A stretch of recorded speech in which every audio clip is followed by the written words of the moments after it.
Good evening, प्यारे बच्चों. Today we are starting with another part of current electricity. In this chapter, we will be studying some experimental methods to find resistance, terminal potential difference, and EMF, etc. To start with, first I am taking Kirchhoff's laws. Basically, these are, laws or rules given by Kirchhoff. The name of the scientist, is Kirchhoff. He has given two laws. Fine. One is related to current, another one is related to voltage. So let's go ahead with Kirchhoff's laws. Kirchhoff's laws, Kirchhoff rule. The very first, which is related to current, that is rule 1, is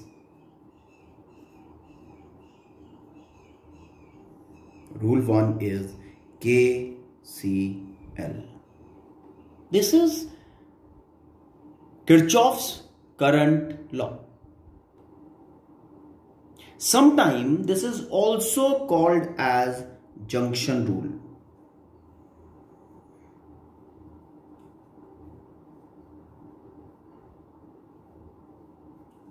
Okay? Basically, this statement, this law is developed on the basis of conservation of charge.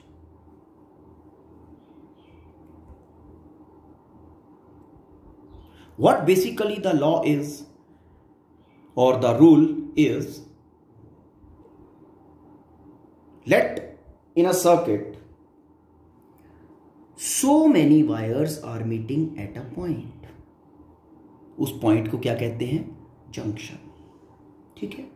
Now suppose यहां से current I1 junction पे आ रहा है, incoming current for the junction, I2 current, I3 current, I4, then this is I5, this is I6. Okay? ठीक है. Current coming, current moving out. ठीक. अब इसको कंजर्वेशन ऑफ चार्ज के बेसिस के ऊपर कैसे डेवलप किया गया? सी दैट इस जंक्शन के ऊपर चार्जेस आ रहे हैं इनकमिंग करंट की फॉर्म में, और चार्जेस बाहर जा रहे हैं आउटगोइंग करंट के फॉर्म में. ठीक. Charges can't ever be destroyed, can't ever be produced, made, but they are just being transferred. यहां कोई कैपेसिटर तो लगा नहीं है कि वो एकमुलेट करेंगे. जितने जंक्शन के पास चार्जेस आएंगे उतने पर यूनिट टाइम यहां से निकलते रहेंगे.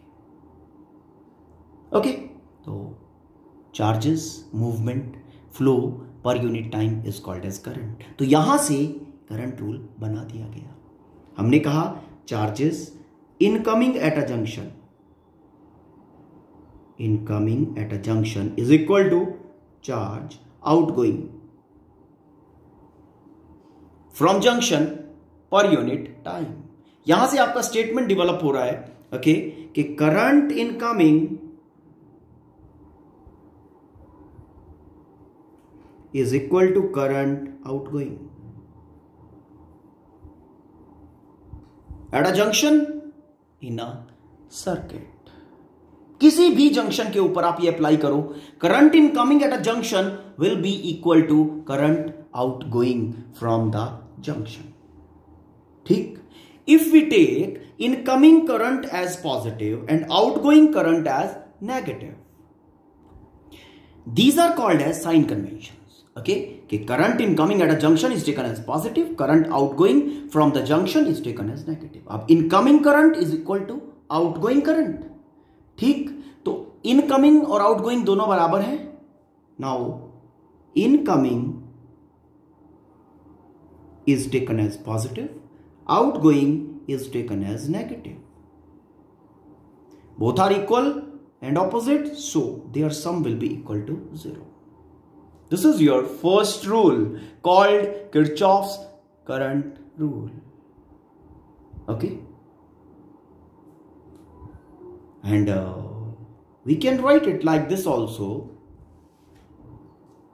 हमने सम किया ना, which sum? Algebraic sum. Summation of all the currents meeting at a junction is equal to 0. बन गई statement. How we are stating? In a circuit in which current is flowing, okay, algebraic sum of all the currents meeting at a junction is equal to 0. क्यों? क्योंकि incoming current is equal to outgoing current. Incoming current is taken as positive, outgoing current is taken as negative, so algebraic sum will be equal to 0. This is your KCL, Kirchhoff's first rule. Very simple now.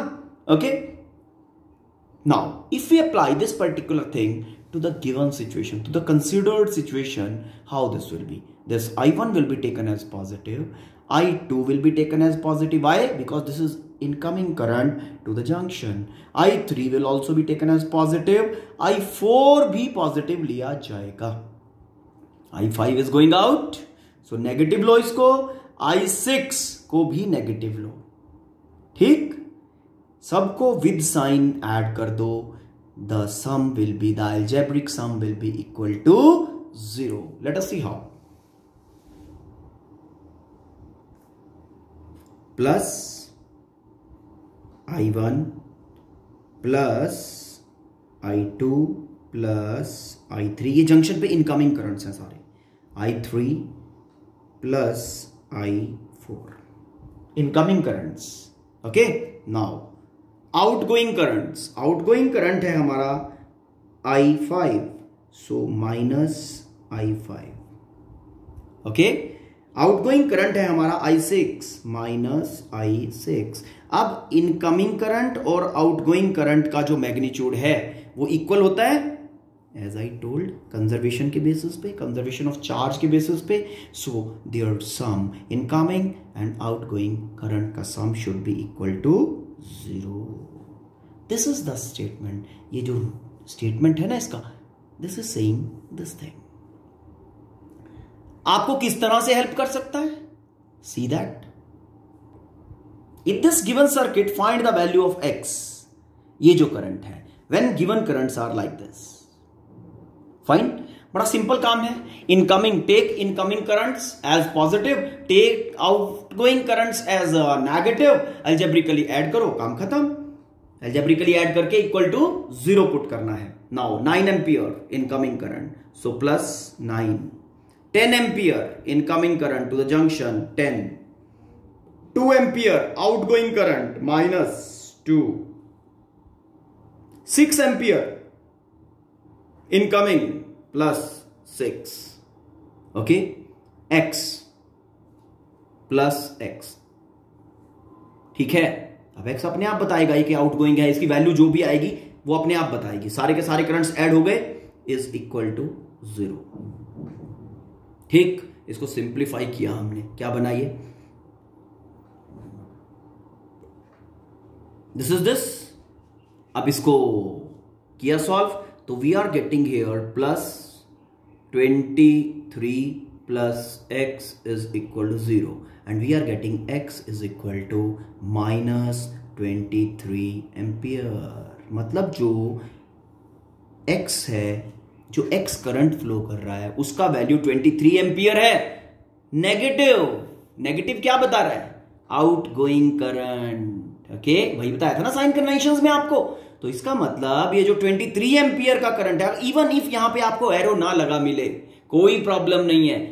This value itself आपको बताएगी कि outgoing current है या incoming current है. It's very easy ना. So now let's study the second rule, Kirchhoff's second rule, which is known as KVL, Kirchhoff's voltage law. This also is called as voltage rule.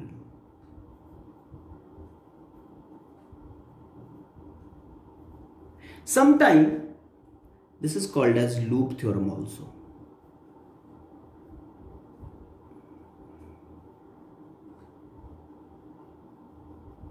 Okay, basically this is developed from work energy theorem.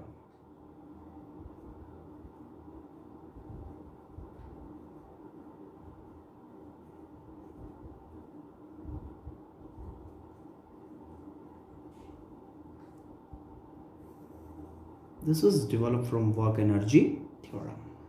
Okay, what it states basically, okay, just see. The statement is, in a closed loop, in a circuit, in any particular closed loop, मतलब circuit है, बड़ा circuit हो छोटा हो, किसी भी particular close loop की अगर आप बात करो, okay, algebraic sum of all EMFs, जो भी EMF आपने सर्किट में लगाए, plus algebraic sum of all the potential drops. Potential drop क्या बताया था? जब रेजिस्टेंस में से करंट पास करता है तो जो उसके अक्रॉस पोटेंशियल डिफरेंस बनता है, that is potential drop. Potential drop I into R. इसी तरह से आता है ना, algebraic sum of all EMFs and all potential drops in the considered closed loop is equal to 0. समझ में आया? ठीक है. टू अंडरस्टैंड दिस एक छोटा सा एग्जांपल लेता हूं. देखो, सपोज यहां मैंने EMF E लगाया, ठीक है,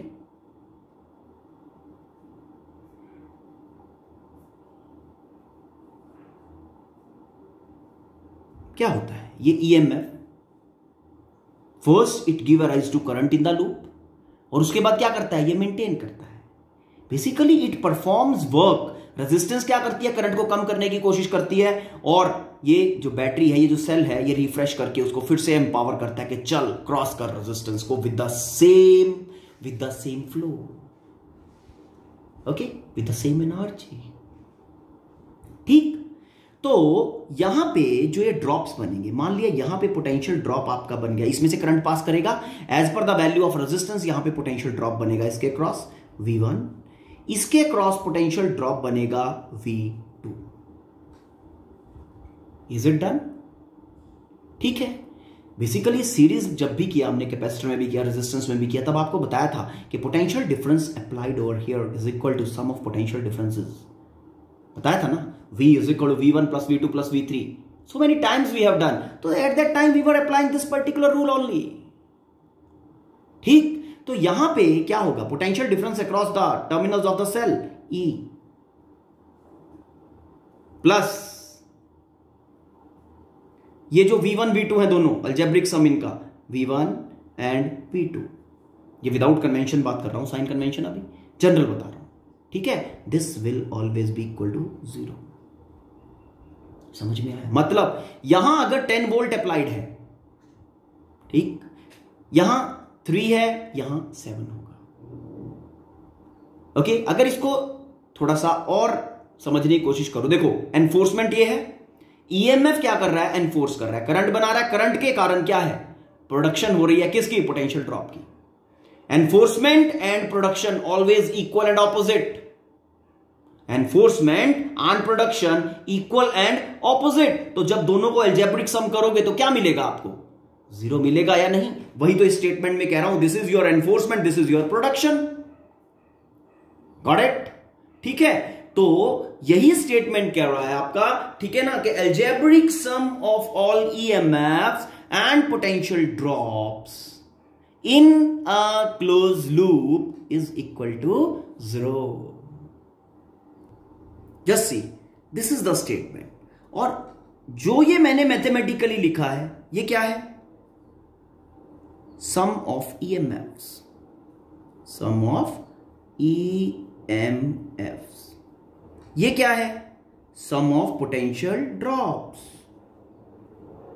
sum of potential drops in the loop, और उन दोनों का algebraic sum is equal to 0. यही सेम थिंग स्टेटमेंट कन्वे कर रहा है. Now let us see how to apply Kirchhoff's voltage law. KVL apply करने के लिए ओके देखो, हमें जो प्रोसीड करना पड़ता है वो हमें कुछ साइन कन्वेंशंस के अकॉर्डिंगली प्रोसीड करना पड़ता है। तो पहले जस्ट सी दो साइन कन्वेंशंस। अब लेट मैं यहां से loop A B C D A की बात कर रहा हूं, close loop A B C D A B C D A. This is the loop which I am considering. Okay, इस लूप में जो मुझे गिवन है, current is flowing like this, ऐसे।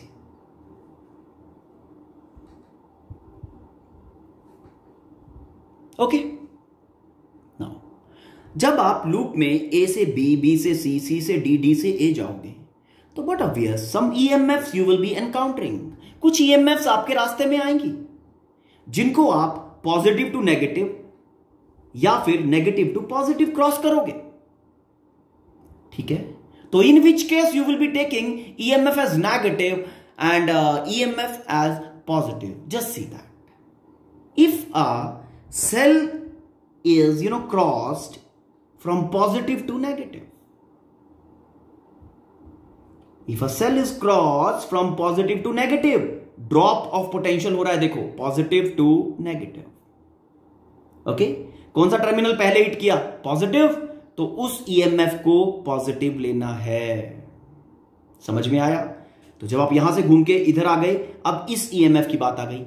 इस ईएमएफ को आप किस तरह से क्रॉस कर रहे हो? Negative to positive, rise of potential की डायरेक्शन में। पहला टर्मिनल कौन सा एनकाउंटर किया है? नेगेटिव, तो इसका ईएमएफ नेगेटिव लिया जाएगा। Mean when crossing circuit, if we encounter a battery from positive to negative, तो EMF will be taken as positive, and if the battery is encountered from negative to positive, the EMF to be taken as negative. As per this sign convention हमने जो बताया, क्या बताया? Positive से negative जा रहे हैं तो ईएमएफ को पॉजिटिव, और नेगेटिव से पॉजिटिव जा रहे हैं तो ईएमएफ को नेगेटिव। मतलब जो भी टर्मिनल पहले आ रहा है वो साइन लगा देना है ईएमएफ के मैग्नीट्यूड के साथ में। नाउ अगर मैं ये 5 वोल्ट का बैटरी इस डायरेक्शन में क्रॉस कर रहा हूं, ठीक है, तो positive to negative, drop of potential वाला डायरेक्शन है, तो यहां पे क्या बताया था? Positive to negative, take EMF as positive. इसका ईएमएफ जब आप रूल अप्लाई करोगे तो +5 वोल्ट लोगे एज पर साइन कन्वेंशन। समझ में आया? एंड अगर ये सिचुएशन एनकाउंटर कर रहे हो कि बैटरी को हम एरो के डायरेक्शन में क्रॉस किया हमने, नेगेटिव टू पॉजिटिव, कौन सा टर्मिनल पहले हिट कर रहे हो? नेगेटिव, तो take this EMF as -10 volt. जब आप रूल अप्लाई करोगे तो this EMF will be taken as -10 volt. समझ में आया? नाउ सेकेंड पार्ट, ये जो आपका सर्किट है, आपने लूप कंसीडर किया ABCDA, ठीक है, करंट पास करेगा रेजिस्टेंसेस में से, पोटेंशियल ड्रॉप्स बनेंगे, ठीक है। Now, in which situation you will be taking potential drop as positive, and in which situation you will be taking the potential drop as negative? See that. जो different situation arise होंगी potential drop के case में, उनको आप किस case में positive और किस केस में नेगेटिव? देखो, करंट इस तरह से क्रॉस कर रहा है इस रेजिस्टेंस में से, इसके क्रॉस पोटेंशियल ड्रॉप कितना बनेगा? I into R, I1 R1। अगर आप जो लूप में जा रहे हो, अगर आप इस लूप में एक करंट के डायरेक्शन में क्रॉस कर रहे हो, क्या बोला? If this part resistance is, ये लूप का पार्ट है, this is part of a loop, ऐसा नहीं है कि इंडिविजुअली है ये। If you are crossing this particular resistance in the direction of current, okay, then potential drop will be taken as positive, I1 R1।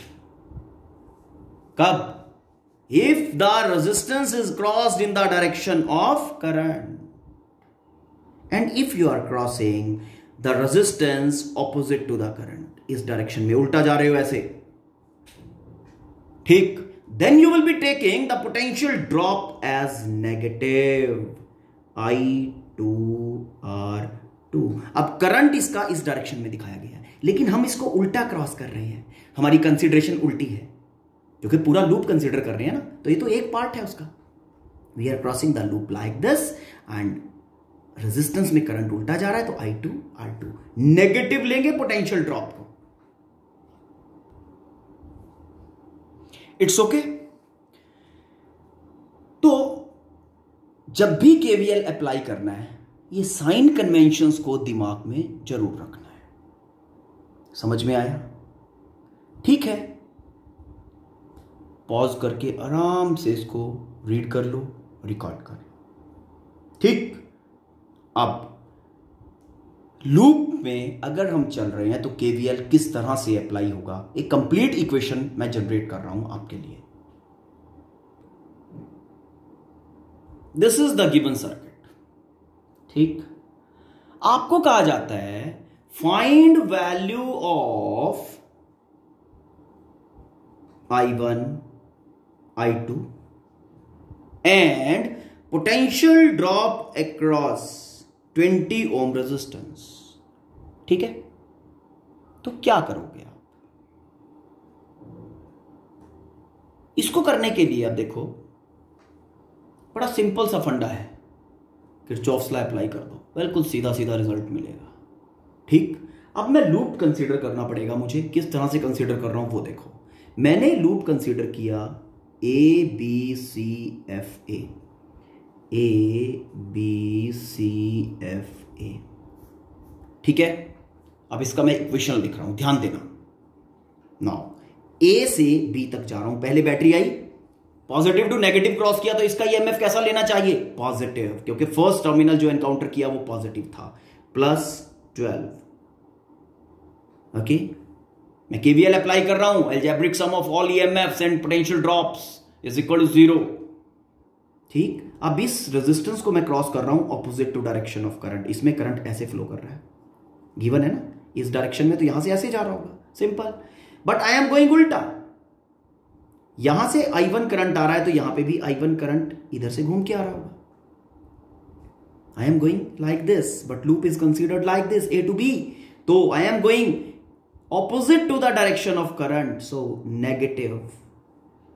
कितना potential drop बनेगा? I1 current है, 6 ohm resistance है, 6I1। Hope this is clear. B to C nothing, C to F। अब ध्यान देने की बात, यहां से करंट I1 आ रहा है, यहां से करंट I2 आ रहा है, तो यहां पे दोनों मिल गए, और यहां पे करंट कितना जाएगा? I1 plus I2। ये मैंने किरचॉफ फर्स्ट लॉ लगाया, KCL, current meeting at a junction. Fine, तो जितना इनकमिंग करंट है उतना ही आउटगोइंग करंट होगा। नाउ मैं जा रहा हूं C to F, opposite to the current I am going, opposite to the current जब जा रहा हूं तो क्या होगा? पोटेंशियल ड्रॉप नेगेटिव लिया जाएगा। कितना पोटेंशियल ड्रॉप होगा? 20I1 plus I2।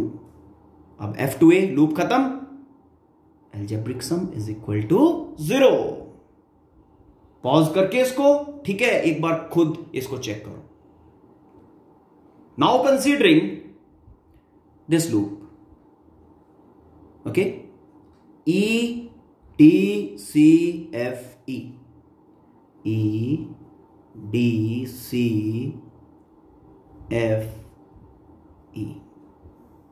चलो अप्लाई करें, चलो खुद अप्लाई करो जरा एक बार,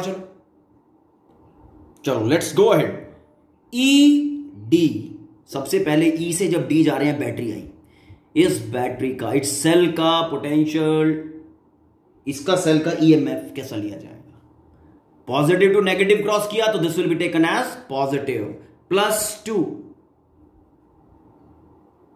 उसके बाद रेजिस्टेंस आ गया, current is flowing like this, ये एरो इधर है तो इसमें ऐसे होगा। कितना करंट? I2 है यहां पे, तो यहां भी I2 होगा। I2 current is passing through 1 ohm, लेकिन हम E to D जा रहे हैं, उल्टा to the opposite to the current, so this potential drop will be taken as negative -1I2, I into R। D to C nothing, we are going C to F now, C to F, C to F। I1 plus I2 current flow कर रहा है 20 ओम से, but we are going opposite to the current, so will be taken as negative 20I1 plus I2।